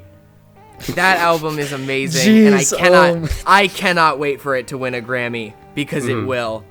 And then on top of that, number 3, I'm trying to think of another album. I mean, I feel like I'm not gonna steal this answer from Adam, because I'll let Adam talk about it. There is one album that came out this year that I really loved. What came out in 2020? Wait, which one? Just You know curious. what I'm talking about. No, yeah. No, I did. Yeah, there you go. You figured it out. Yeah, thank you. Oh man, what? let me scroll through some of my music and see what came out this year. Wallow's released an EP that made me kind of shrug. I was like, yeah, one of the songs was good. I know one that you'll want to talk about, maybe. Bobbing? Did his mixtape come out this year? Yeah, his mixtape Oh, yeah, came it out in did. 2020. Alright, then yeah, no, fuck it. No, yeah, that did come out this year. I briefly mentioned Bobbing on the last episode when we talked about our Spotify Wrapped. Former member of Feed Me Jack, which was a band I was a very, very big fan of, and a lot of you will probably recognize his former bandmate, Sven Gamsky, aka Still Woozy, who's blown up quite a bit over the past couple of years. He's cool and all, but like... He's cool and all, but Bobbing is way better. That's kind of a fact. I don't know if that's... I just think that's true.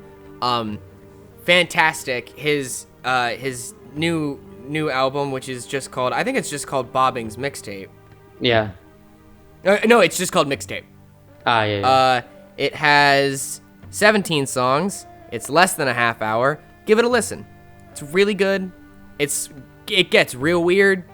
He's a very interesting person. Makes very crazy music. I'd recommend it wholeheartedly. Taylor Swift, Phoebe Bridgers, Bobbing. I have a very obvious 3, but I'll hand it off. One of you can take over.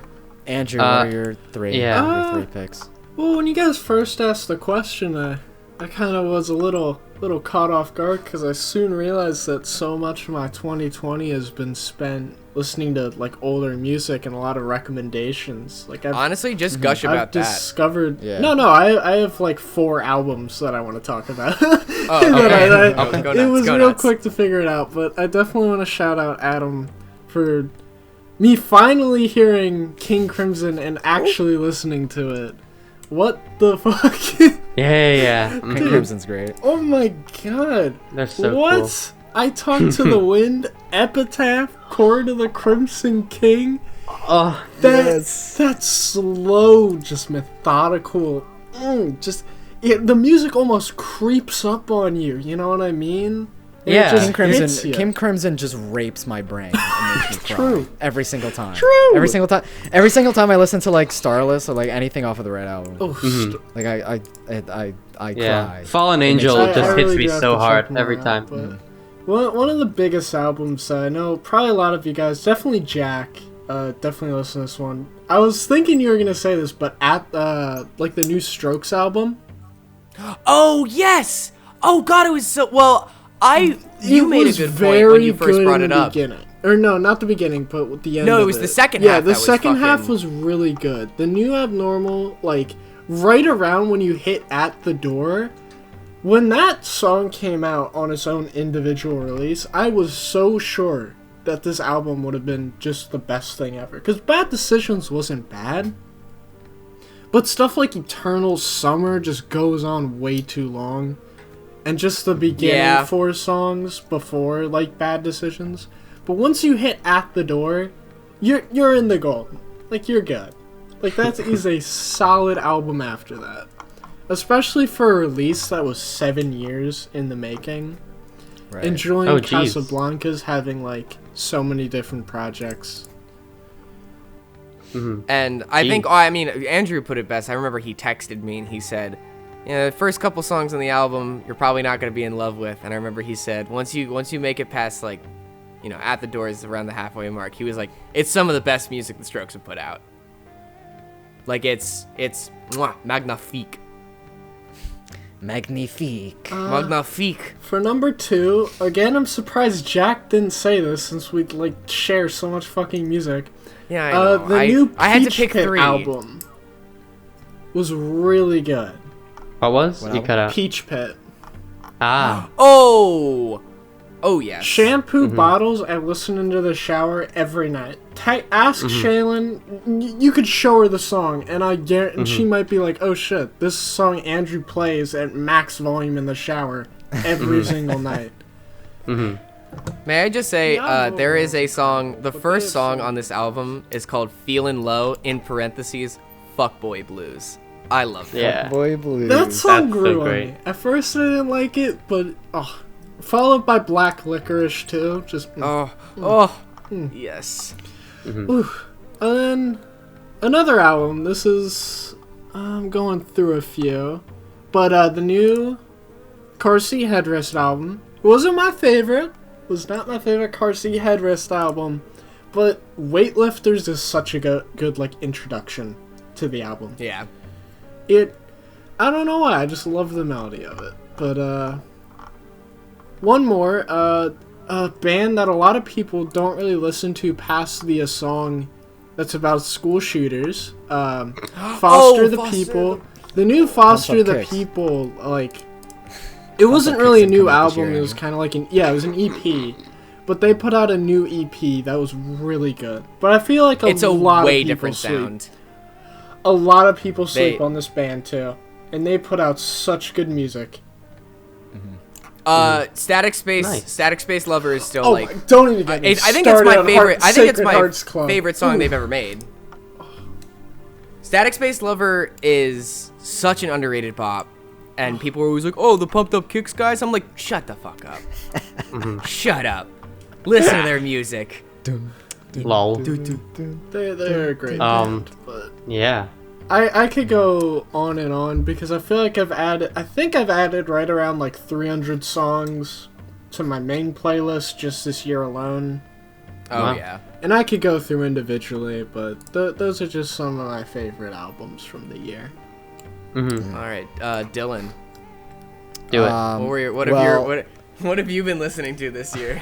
Well, again, I feel like I'm like in the same situation as Andrew, but like I'm not like that much into like new wave, like indie stuff. So like, you know, I'm a big 80s boy, so I just listen to a shit ton of 80s shit. Plastic Hearts, Miley Cyrus. Oh, so good. It's so good. It's like it's like she never left. It's great. Like, and now she has like this raps to her, so she sounds a little bit like more like Joan Jett. She's like more it's like pop rock kind of now, which is cool because that means I could actually play her music now, which that's gonna be a fucking blast to do. Yeah. Namely, On the Ox. like to tie into Little that, she EP. did a song with Stevie Nicks, Billy Idol, Joan Jett, and Dua Lipa, which also Dua Lipa this year went off. She True. was pretty good. I forget like what her album. I listened to a Future few of her songs Nostalgia. here and there, and I don't know what her album is. I just said But it. yeah. Oh, what Future was it called? Nostalgia. Future Nostalgia. Future Nostalgia. Yeah. Yeah. That was it. Yeah, I like that one quite a bit. The new Neil Cicierega album. Oh yeah. this year. Yeah. Mouth Dreams. Mouth that Dreams. Was hilarious. It Oh, was Where hilarious. Is My it was Mom? simultaneously hilarious, heartfelt, amazing. Just overall, just like Where's My Mom is great. Emotional. Guttural. I Carnal. Really want to zig-a-zay. Wah. Wah. They made a Made me cry. They made a Wario song. He made a Wario song. That Yeah. like a Wario song in 2020. Crazy. Bitch, please. Really Bitch, wanna zig-a-zag. bitch, please. Wah. I'm gonna I made listen to that shit. Wario in Smash, so much appreciated. And also Wet Ass Pussy. That's a pretty good song too. Oh yeah, true, Yeah. true. Yeah. Go Yeah. at him. Okay, so let's see. I'm gonna cheat a little bit. I have 5 albums I want to talk about.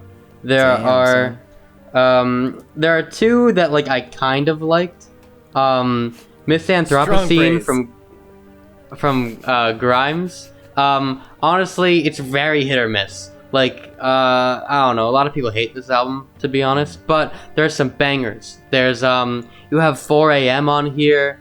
I like Dark Seed, but not everyone does. My Name is Dark.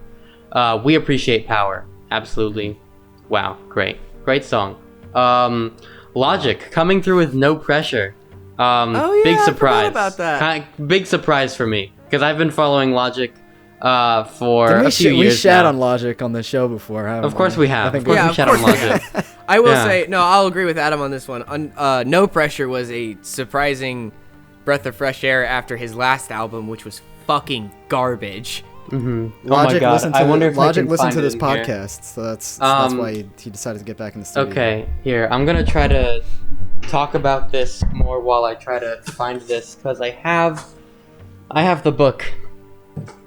Oh, you have Supermarket? Oh, I that's have so Supermarket. sad. I'm gonna have to take off my headphones for a second. Yeah, I have it right here. Okay, hang on. Yeah. Bitch, I've been blowing up. So this book is trash. The album that came with it, Supermarket? trash. You have his book. Yeah, he That's made so a funny. shitty science fiction time travel novel. It's fucking Oh, awful. that's fucking hilarious. It's really bad, but we're not here to talk about that. No Pressure was, really nice. Kind of sister album to Under Pressure in a way. very much a sister stylistically. album. Yeah, I mean, obviously a name and stylistically, but also there's new stuff It's like Megan happening Thee here Stallion's Girls in the Hood. It's a True. Boys in the Hood. too. Did But you guys hear that Megan Thee Stallion did a photo shoot dressed up as a My Hero Academia character? really, Yeah. I heard does she? about that, yeah. Wait, real dude, she's funny. also a weeb. Dude, we have so many Oh, weebs now. big weeb. Big weeb. That's awesome. That's awesome. But okay, now on to Weeby- three that I really Weeby like. Bridger. To Weeby Bridgers. That photo is great. Can we just make that That's gonna be the thumbnail? cover. Yeah, that's gonna be the cover, the thumbnail for this video. Is weeb. Yeah, Yeah, that's a good. that's That's great. a good. We need that's that. a good bit. Uh-huh. Weeby Bridgers. Yeah. Can you just can we just? I'll make a drawing. Can it just be Weeby Bridgers and all of us just bowing to her? Go ahead. Yeah, what honestly, we'll do it. And then okay, so I want to talk about KG. KG, great album. You gotta. KG. So King Gizzard AKG, coming through. AKG. There's a joke in there somewhere, but but I mean weird choice to name it that. I mean I guess it's Weird supposed to be band defining or something, but it's so good. It's so good. I mean some people are saying, namely Mr. Fantano, Mr. Flannel Glasses guy. He's like, man, this is like finding microtonal banana, but worse. And I'm like, no, you're wrong. It's different and it's really cool and sometimes maybe better. I don't know. Shut up. I You're like them both Nostalgia equally. Critic, but music version. Oh, that's a take. I didn't even process that. I think Wow. honestly think that he might hunt us down now that you said that. Mm-hmm. You just compared Anthony Fantano to Doug Walker. That was a declaration of war. Fight I me, mean, Tony. Fight me. No, Tony won't fight us. His fans will, though. Let's be Oh real. God, they will. And come. I want to. Okay. Let him come. Also, the Slow Rush from Tame Impala. This album got Oh, me yeah, through my yeah, yeah. summer. Oh my god, it got me through summer so hard. It was just so good. I mean, this was the year where I really started getting into male manipulator music, so it's been a really great time for me. And it was, just super lush and beautiful all over the place. And I mean, underrated feature. I love the art, all the art that goes with it. It's so good. Yeah. Um, Breathe Deeper was Yeah. great. Off of Oh, that one. Breathe Deeper. Yeah, that's like one of the best tracks. Posthumous Forgiveness. So good. Yeah. Oh, it hits me. And then last album did not come out in 2020, but this year I became Carly Rae Jepsen's #1 fan. Emotion is a classic. Emotion's a classic. Run away with me. Oh, Run away with me. so good. Making the most of the night. Yeah, don't you bro. know the best song ever made? Oh, Yeah, it's great. probably true. It was a Mr. Debatable. Robot. Shout out to all the debatable. racists out there, real quick. Yeah, I'm a race. I'm a racist. Yeah, I'm a Raecist. Yeah, Carly like Rae NASCAR. Jepsen fans. We colloquially, I can never say this fucking word. Colloquially. Nope, you didn't. Colloquially. Jesus. Thank you. We are colloquially known as racists. That's what I said. Yeah. Yeah, I'm super racist. I'm gonna go super racist. But yeah, no, honestly, absolute classic. I tried showing it to a friend of mine from high school, and she was like, not that about it, and I was a little disappointed. But whatever. Big sad. It's too bubblegum. Shut up. That's her whole vibe, though. Well, no, not really. It's way more diverse than people think. The thing is, I forget what I read that like made this observation, but like on this album, Carly Rae Jepsen, like she's making love songs, but like they're really in between love songs. She's always singing about right before or right after a relationship, and the note that it ends on with "When I Needed You," like she's like,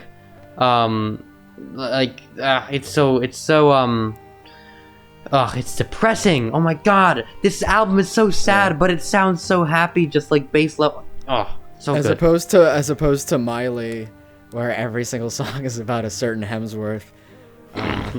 A certain Hemsworth that did My Girl Dirty.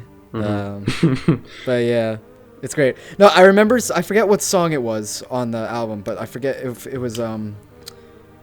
There was a song that sounded like it was so. Fuck, I forget the name of the song. But like the comments were like, this is very like high school prom-y, like dancing with like your love and shit. But like you listen to the Plastic lyrics. Hearts? Yeah, and you listen to the lyrics, it's like it couldn't be further from the truth. It just has like that 80s like slow dance vibe to it, but like the lyrics are so like I'm like it's like a complete like juxtaposition of like, you know, like I'm not permanent, you're not permanent, fucking whatever. True love Existential. doesn't exist. Damn. It's an existential love song. An existential bop. It's And like the comments are like, "Oh my gosh, this is giving me like prom vibes." I'm like, I hope not. 'Cause Yeah. that's like all the Sorry. dumb people. That's like all the dumb people who made "Hey Ya" party song because they didn't actually listen to the lyrics. Oh, dude, so what sad. the things I Andre would do to 3000 have had all that by Carly Rae Jepsen play at prom. Like Andre Jesus Christ. 3000 in that song, there's literally a part if you listen to the original like song where there's a part where in the background, like mixed behind like a lot of the backing track, he literally just says, "Y'all don't hear me, y'all just want to dance." Like that's he sad. knew that the song was just going to get picked up as some like, "Hey, y'all people He knew like, exactly what he was doing. I love dancing to this shit." Yeah. And then, you know, he It made is a fun fun. of people. It is a fun song to dance. It's a to, fun though. song, but it's so fucking If you think- sad. yeah, if you it's a think whole about it song about longer than Andre 5 3000's. seconds, you, like, yeah, it's a you whole get song sad. about his commitment issues. Yeah. Sad. And now he like Depressing. can't stay with one person, and he just moves around, and like he just hooks up with a bunch of people, but it's all like loveless, and he like hates it. How about instead It's of such Andre a sad 3000, song. it's Andre 1500? But that's a good bit. Whoa. That's Whoa. a funny bit. Also, I do have one last album that I actually missed that I want to shout out because I actually Yeah. thought it came out last year, but it didn't. Honeymoon by Beach Bunny. Ah. This band. This is. Oh, it's more of my like just like pop rock like female led pop runk. I meant to say pop punk and pop rock, and I mixed them up. Whoa, pop runk. Like shit, this pop punk go off. Oh my god. But no, it's more of my like my pop rock, indie rock vibe. But and like I'm slowly just waning off of male singers. I just think that female vocalists just sound way better. I don't know why. Well, yeah, they are just Bjork, Oh my God. particularly. She's the best one. Sorry. Yeah, but that's another album. Has a song on there that literally makes me cry every time I listen to it. That's Cry in not the a joke, club. by the way. I have to pick and choose when I listen to this album because it's the song "Rear View" by Beach Bunny. Always makes me cry. Always. Moral of the story, Shaggy and Scooby listen to MCR on the daily. they're in When the bag, I was smoking a some young weed in the man, mystery machine. my father took me into the city to see a marching band. I would pay money to Space out see for that. like 10 seconds, and we're just talking about this. What the hell? Oh, No, man. in actual, dude, you know Shaggy and Scooby would be the biggest King Gizzard fans.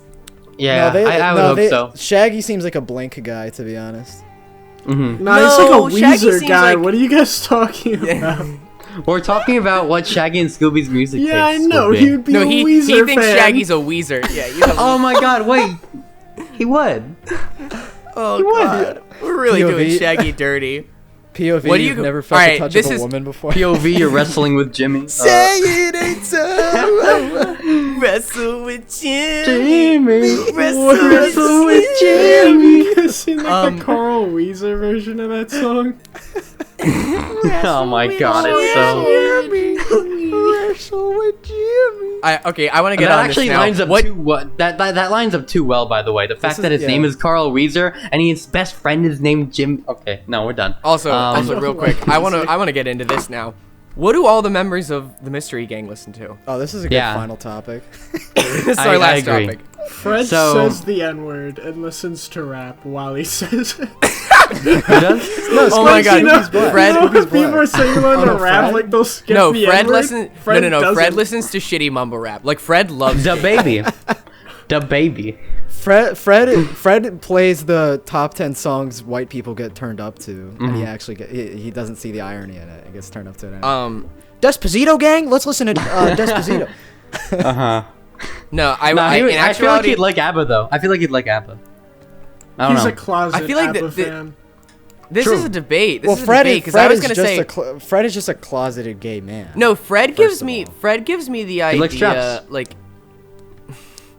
Fred gives me like he only listens to classic rock vibes, but like in the annoying way. Yeah. Like, I don't know if you've ever heard of the Stones, but like they were this like Yeah. big band. Do you guys like the Beatles? No, he's so the type of person to like only talk about classic rock. That's kind of a fact. But then he'd also listen to I the bet baby. you guys don't even know the Queen. Old Wait, one, you could have. oldie but goodie. It's Queen. Yeah. You know? Nobody guys ever knows heard of- Queen. I mean, You guys ever heard of Queen? I love Freddie Yeah. Mercury. We Yeah, share the he'd same be- name.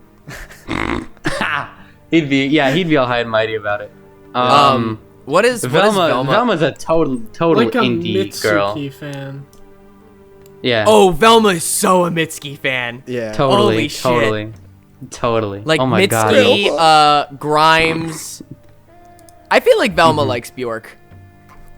Velma, She I would like hope so. Girl I would in hope Red, so. I feel like. Oh my Yeah. god, yeah. 100%, Jinkies 100%. gang. And then Weezy I Bridges. would say, Daphne is a Billie Eilish fan. Yeah, Daphne loves Cardi B. loves Billie She Eilish. wants so bad to be like kind of edgy, but like She on knows that she on isn't. that white girl shit. She on Yeah. that she on that, you know. I can't talk right now. I'm doing white girl shit. Well, it depends. Do Because Daphne's characterization has like she's like the character who's been like I would say like the most inconsistent throughout all of Scooby-Doo. Yeah, like, she I don't really changes know all what the she time. is. I could either see Daphne being like only listens to what's on the radio or like exclusively listens to like metal. Really? Metal? Metal. Dude, Are you, dude. what? Have you seen some of the interpretations of Daphne where she's just like aggro as fuck and I love it? Oh, at Zombie Island, Daphne? Well, just like yeah, like badass bitch Daphne. Like that's my favorite interpretation of Daphne, and I feel like she just listens to like hard rock. like heavy ass fucking You can still music. listen to Ariana Grande and still be a bad bitch. Maybe no, you know what? Here's what I'll posit. Damn. I say she loves Ariana Grande and she loves like all her all the classic like Selena Gomez, Miley. She's big on all. But she's of them. she's a closeted metal. I think she no. I think Daphne's a huge Primus fan.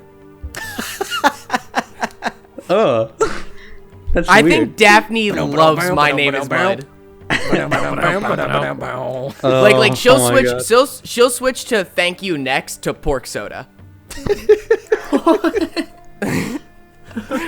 Personally, that's my personal opinion. Oh I my think God. Daphne's taste in music is Ariana Grande and Primus. Now this is all well and good. We figured everybody else out, but Scooby. what does NWA Oh. exclusively. Okay. I was about to I know say, what you're about to Black, say. dude. Scooby's No, black. I know what he's about to say. What does Scrappy listen to? yeah. He's an I Weezer literally fan. couldn't tell you.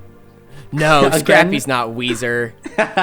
Scrappy's No, worse. Scrappy's a theater kid. He just listens to theater, original Broadway recording albums all the time. Fiddler on the Roof, Prince of Egypt. I know it's not Broadway. Well, it will be. but, Scrappy sings Wicked in the shower. That's what he does. Yeah. hmm Do you He think loves Scrappy A Million just, Dreams. Do you think Scrappy? Nah, in my, like, Scrappy likes Rent. Scrappy sings Seasons of Love in the shower. I feel like just classifying Scrappy as a theater kid is just barely touching the surface of what we could say his music taste is. What? Like, Gay? No. I don't know. Like, Scrappy. God, what could he listen to? I feel like I don't know why I Scrappy's said music that. taste is like almost What, gay? incomprehensible. Like, what does he listen to? I mean, I don't know.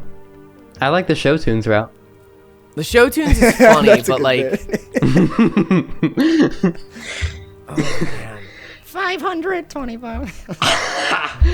oh man. 525. Oh man, my school put on rent time, and we don't have to talk about that because I mean, you know, fine kids, great kids, they did a good job. But But rent sucks. Rent sucks. Rent sucks. Honestly, so I much. forget exactly what sucks about Rent. Let's I make just a remember rock reading up- opera about AIDS. Everyone's got AIDS. AIDS. Yeah, that's what Team America is making fun of. Like, Yeah. My sister was ragging on me for saying that Rent is bad because, like, oh man, what are all these kids doing with AIDS? Singing, like. It's not I the honestly fact did that not they have articulate AIDS myself is very what well. makes it. It's just they're all just amoral pieces of shit in the movie. The Yeah, characters wait, that's aren't true. written well. Literally, like Idina Menzel's character in the movie is literally just hot lesbian. That's her whole character. the only character you It's end up stupid. liking is Angel, and then Angel's the character that dies. He dies. Like, he's Kill the off only good one. Yeah, he's like the only. Everyone else in this this ragtag group of fucking assholes, like they're all the worst except Angel. And then the writer was like, "Okay, we're gonna Fuck take the Angel. only character who's like nice, like just legitimately like nice, and just kill him." Like, come We're on. just gonna. Oh, I hate Rent so goddamn much. And the amount of people, like, Dylan, you were a band kid. I like theater stuff though. I just mean, like, I did, like, stage crew. I just was in the AV club and I filmed basically all of the. I filmed all the I did stage that plays. too. Oh I my did god, stage like, stuff. all the dude, theater, like, the actors fucking love that show, dude. And I get Yeah, why. they do. No. Everyone It's in my high because- school loves Rent. No, it's because from an actor's standpoint, Rent gives people a lot of room to just show off. Because, like, a lot of the music, like, someone pointed this very out to me belty. recently. Yeah, no, like, Rent is really, it's a terrible show to put on for high schoolers. Cause, Oh yeah, like, Lucy said that. Yeah. yeah, oh, it was Lucy. Yeah, Lucy Yeah. said Rent is such a bad show for high schoolers to do because Destroys, it's like, so young demanding male of your voices. voice, and you need like adult vocal cords to like pull off a lot of the belting that they do in that show, which is why a lot of actors are in love with it because it gives them a chance to, like, you know, it's Show very off. show It's off very the showy, music, yeah. and it gives actors a lot of. I get why people love it. It gives people a lot of range. It's like in terms of, like, there's a lot of vocal range within the show, and you can do a lot with it, and it gives a lot of actors the chance to like really show off their talent. However, that's all well and good. The fucking make it not story bad. just fucking sucks. It sucks. Stinks. So I don't like the much. music either. I only like one It's song in the whole fine. thing. I'm not a big fan It's of like music. I'm not a fan of it either. The show that I will profess has near perfect music is Little Shop of Horrors. Yes, dude. Only because I did a lot Fiddler. of musicals. I actually never did Fiddler, which sucked. We did Fiddler, and it was such a good Jewish moment. I was about to say, of course, Tenafly High School did. Yeah, no, it would be kind of weird if we didn't. Yeah, Unionville didn't care. It was just up to whatever the director felt like doing. And I remember we did Shrek, which the music got old at some points. Some of it's really funny, and like, you know, it no matter how tiresome like the melodies would get, like some of the lyrics would just always make you chuckle. It's fine. I like Shrek the Musical quite a bit, actually. I know that's like a lot of people are like, it's meh. Maybe it's just a nostalgia thing, but that show just makes me laugh. Then we did Mary Poppins, which that music got old fucking quick. Yeah. I remember the stage crew after like the 7th or 8th time we heard Super Cow, we wanted it to be over. And by it I mean life. And then we did King and I, which was like the music got old real quick. Yeah. Little Shop, on the other hand, we were singing those songs until the last night. That shit was sublime. Yeah. So, yeah, I don't know if anyone has anything else to Swag mention. punch a bitch. How are we doing on time? We're like almost 2 hours. We're at like an hour and 50 now. We've been bracking. I guess we might want to cut it off. We kind of though. do be bracken though. Yeah, do- I don't know. we do. Andrew, any stage plays you like? I went outside. Yeah, Andrew had a life in high school. I went outside. I played b-ball outside of school. Yeah. You know, Well, a couple of guys who Philadelphia, ripped in. born and raised. You know, outside playing Playgrounds b-ball. where I spend most of my days. Yeah, playgrounds where I spend, you know, Chilling out, Maxing. maxing, relaxing, all cool. All cool. Shooting some b-ball outside of the school. Outside of Someone Well, a couple of guys who were, this bit you is know, so up to no funny. good. I'm laughing. Started making trouble You in are my trouble. neighborhood. I Out of my see that seat smile, from Adam. laughter. I got in one little fight, and my mom got scared.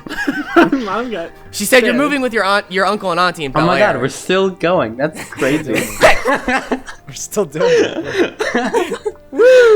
Oh man. Talking Dun, dun, songs dun, dun. is so much fun. But I'll leave it at that. If you want to close this out, Adam. Yeah. You know, so that was 2020, I guess, where we talk Yeah. about Scrappy-Doo liking Rent. Yeah. So, I guess that's it. You know, we've been the Retrogrades for the episode. And you know, thanks for tuning in. Thanks for stopping by. Please come back. Please. Please. Yeah. Bye-bye. Don't go. But yeah, we'll see you around. Bye-bye. Yeah. Goodbye. Bye-bye. Au revoir. Oh, I'm still naked. I should get dressed.